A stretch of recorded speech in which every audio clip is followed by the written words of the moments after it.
एकत्र आले तर तुम्हाला काय वाटते वैयक्तिक? शेवटचा पवार साहेबांनी कुठला निर्णय जरी घेतला तो निर्णय आम्हाला सर्वांना मान्य आहे.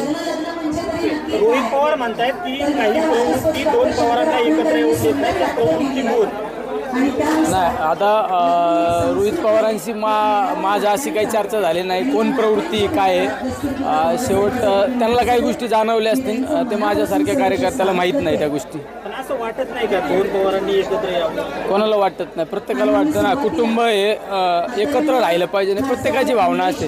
आपण कुठल्याही कुटुंबात सदस्याला असं वाटतं का कुटुंबात दोन भाग व्हावा, आपण ते राहावा, एक कुटुंब एक संघ राहावा, ही प्रत्येकाची भावना असते. कधी तो सण पाहिला नाही, त्या गोष्टीवर मी भाष्य करू शकत नाही, मला त्या गोष्टीबद्दलची काही कल्पना पण नाही. जर एक झालं तुम्हाला वाटतं की स्थानिक लेवलच्या तिढे मिळतील, कारण की विरोधात लढले गेलेले राष्ट्रवादी अशी लढत झालेली आहे. स्थानिक शेवट लेवलला नेतृत्वाने एखादा कुठलाही निर्णय जरी घेतला, तो नेतृत्वाचा निर्णय, आपल्या नेत्याचा निर्णय तो कार्यकर्त्यांना मान्य करावा लागतो, हे स्वाभाविक आहे. स्थानिक लेवलला संघर्ष मिळेल का? नेतृत्वाने निर्णय घेतला तर स्थानिक लेवलला